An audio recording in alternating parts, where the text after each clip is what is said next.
to the Itsy Bitsy Zoomcast. My name is Sheila Gould, and I'm the Early Childhood Coordinator at Holyoke Community College. And the Itsy Bitsy Zoomcast is a partnership between HCC's Education Department and the Western Mass Professional Development Center through Strong Start. I am hosting solo today. My partner, Liz Charlene Tate, is not with us, but the show is going on with her permission. And here we are. We are in season 4. This is our finale episode of season 4, Mythbusters. And today I am going to be talking with my students and with our special guest on the myths around what makes a quality early learning, early education and care environment. So I have 2 students with me today, and I'm going to have them introduce themselves. Shauna, can you start, please? Hi, my name is Shauna, and I run family childcare in Springfield, and I attend HCC, and this is my last semester. Congratulations, Shauna. I'm so excited that you are in your last semester. I still remember the first time I met you, and you're here, and your program is amazing, and I'm so glad that you're with us today. Thank and then you. Lacey, can you introduce yourself? Hi, I'm Lacey. I'm also a practicum student at HCC, and I'm doing my practicum at Arcadia Nature Preschool, which is an all-outdoor preschool play-based program. Awesome. Thanks, Lacey. And next, I'd like to introduce the fabulous Leslie Pilder, who's going to introduce her new role today. Go ahead, Leslie. Well, I'm Leslie Pilder. I am the brand new director of a not yet opened program at HCC, which is called won't be a surprise, Itsy Bitsy Child Watch. And it will be a drop-in center for students of HCC who are parents for children 6 weeks to 12 years old. And we're hoping that we'll get started in May, fingers crossed. Yes. I think it's so timely that you're on this episode because right now, Leslie's in about her 3rd week working at HCC, and she is setting up the environment right now with all of the boxes and furniture and materials that have been ordered. So I think it's so interesting that we have 3 different perspectives here. We have family childcare, we have outdoor nature, and then we have more of a center-based, but this is a drop-in program, so it's quite unique. So you know, when I talk with people about what I do for work, oftentimes the questions I get are, what are the classrooms like? You know, how do you make them sit? So there's this idea that because children are in a learning environment, that formal schoolification is happening. And I do think, unfortunately, that does happen in many settings, that there's this preconceived notion that for children to be learning, they need to do academic work at a younger age. But we find the very opposite, don't we? Lacey, tell me about the environment where you are. What's it like?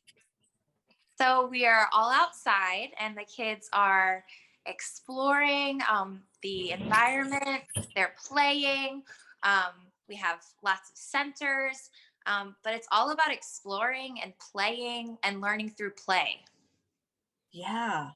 Tell me about the kinds of activities. So I observed you just the other day, and I think I'm going to post with this video one of the images I took.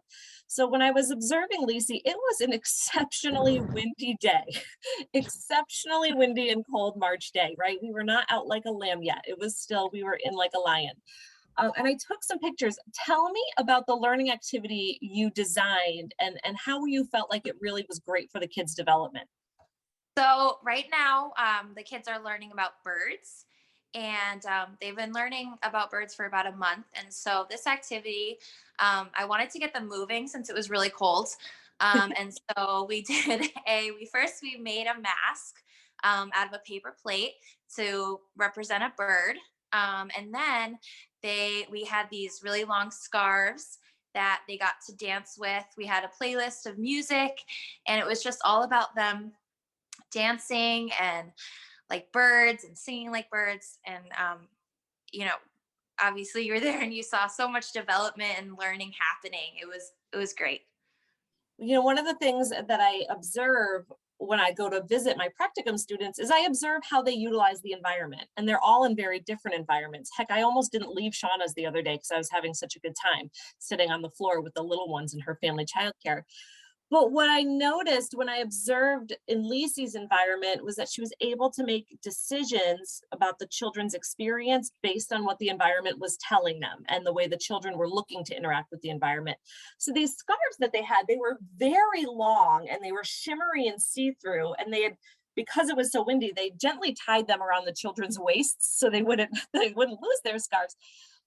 But the children instantly were showcasing what they had learned about birds through their play, right? So one little cutie, she was near me and she said, well, I can't fly. I'm a new baby bird. My wings are not developed, so I'm just going to be here, right? So it was so clear to me through their play what they were learning. And that was just so beautiful and really nice to see the way that quality learning environment existed in an outdoor field with scarves and a playlist. And I just thought it was so beautiful. Leslie, you are in this room that is not set up yet, right? So what kind of factors are you considering so that when families come in, they feel like this is an amazing place to leave their kiddos? You know, when I think about this topic, I'm reminded of a story about John Lennon, if you'll indulge me. I will. John Lennon was in an art gallery, as the story goes, and there was an art installation, and it was a ladder that reached to the ceiling. And so he climbed the ladder, and at the top of the ladder, pasted on the ceiling, was one little word, and it said, yes. And John Lennon said, if it had said no, he wouldn't have been interested in the artist. But because it said yes, he was interested. It may be no surprise that the artist was Yoko Ono, and we all know how that turned out. But I think that early childhood programs, and I'd like to think programs for older children too, they say yes. As soon as a child walks in, it's just yes. Children hear no by necessity all the time. Don't touch it, don't run in the street, do this, don't do that. And the environment should say, touch me, use me, experiment with me. This is for me. Yes. And that's, I mean, I know that's not a specific answer to your question, No. but that is the, you know, that is the underground, it's what supports it. That's right. I think that's the vibe we all want when we walk into a space, you know, and I think intuitively as humans, we know when we walk into a space, whether it feels welcoming and a place where we feel included or not. And children are no different. Babies are no different. They're quite intuitive to how their space welcomes or does not welcome them. And I think knowing that the space is for them, it is their space, means more than anything. You know, and so the other day I went to Shauna's and I walked in and I was late to my next meeting because I stayed far too long, because it was just so much of a yes environment. And I watched, Shauna, as you interacted with the two young children that were there at the time, and everything they did, whether it was throw things off the table or try something in a way you didn't expect, it was always a yes environment. So tell me how you created that. I mean, you've had your family childcare open for a while now. How did you make it so welcoming and so child friendly? Well, I believe you should only put materials and things in the environment that the kids are able to touch, because like you said, it shouldn't be they come and they can't do certain things. Like they should be able to explore anything and play with anything they want to play with. And for the little boy that was throwing and everything, he's still little. So I feel like a lot of people are in tune to tell him no, no, no. But I think it's good because he's experimenting with cause and effect. So I always like to let the children experiment and never just no, no, no. And that was really clear from your interactions. He felt very safe with you. He looked to you.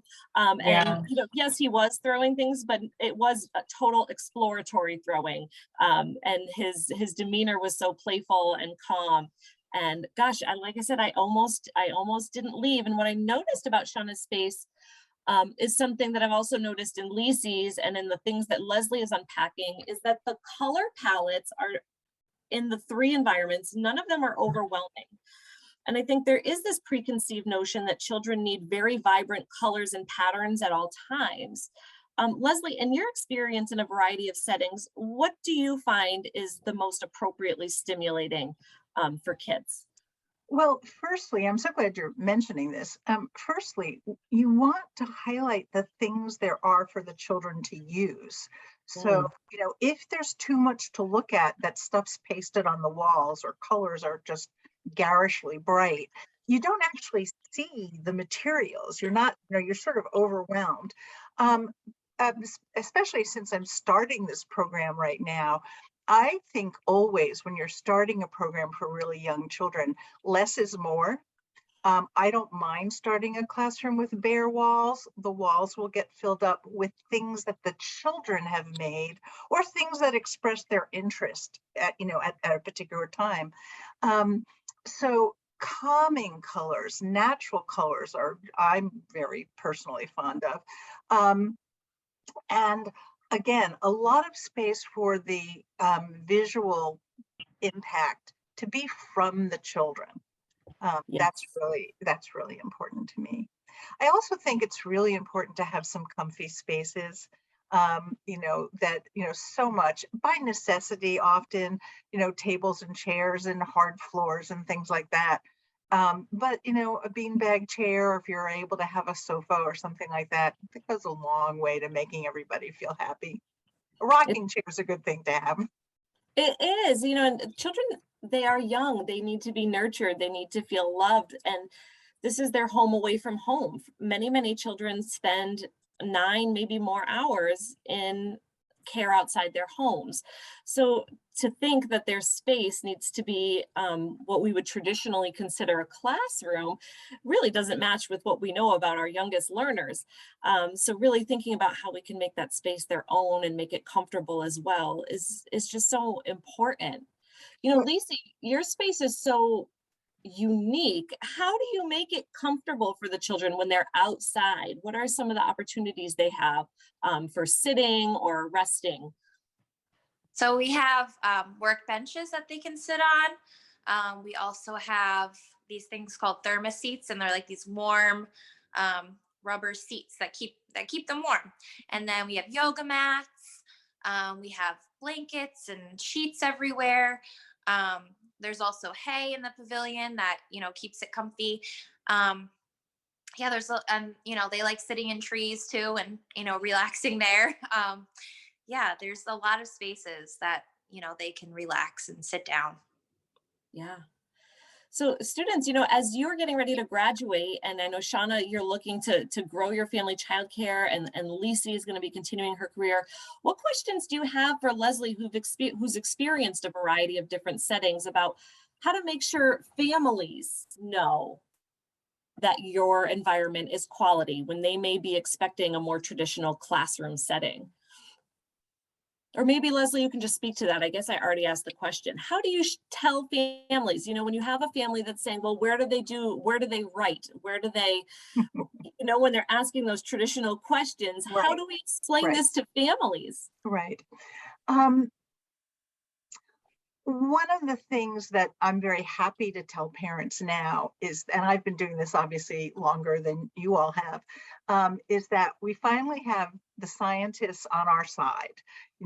We have known for a very, very long time that children learn through play, but now the science is there to support it. So I'm always very careful to tell that to parents and to also let them know that we know the developmental markers that we are looking for and that we want to support in children. But how we get there, how we get to those markers doesn't matter. So it might as well be what interests the children. So I Yeah. love that Lisi was, they were studying birds, but if they had gotten interested in worms, I'm sure they would have been doing worms and not birds. And that helps, I think, parents understand a lot that this is about children exploring and playing, and we're going to keep steering them towards if they're ready for writing, absolutely. But we're not sitting down and having a writing session or saying Yeah. it's writing time for 3-year-olds, because some 3-year-olds are interested and some 3-year-olds aren't. And some children might be interested but don't have the skill, they just can't do it. So I think it's by also showing parents the environment, saying, these are our math materials. Yeah. I love to point out that the sandbox and the block area is where you learn physics. Yep. That's physics. And it just looks like shoveling and plunking things on top of each other. That's where you learn if it's not balanced, it's going to fall down, besides all the social skills you learn. That's So right. those are the kinds of things I like to point out to parents. I think that's so helpful just to have those really simple ways to show parents how things link to development. And it just really puts them at ease. I was recently reading an article said, when you can't bring home experiences, what can you tell families? And it was just full of some really helpful hints, just like the ones you just shared, Leslie. Letting families know all the great things that happen through experiences when your environment is quality because it's about the children. Let's just add to that, that now we have the ability to share photos with families every day. But instead of just sending out the photo, when you have the opportunity to give a little blurb so that Yes. parents do see that, they see a child building, but you can say there was a lot of attention being paid to balance in this activity, something like that. Yep.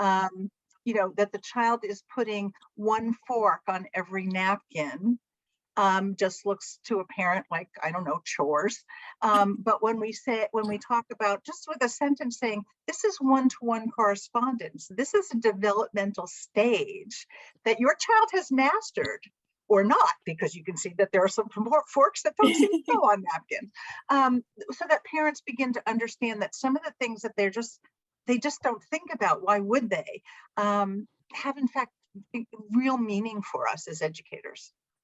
Yeah, and I think the themes that I'm pulling from this conversation is that the things that make an environment quality are that a child can explore freely with support, that we say yes to children, that it's not overly stimulating, and that it's the experiences that count more than anything.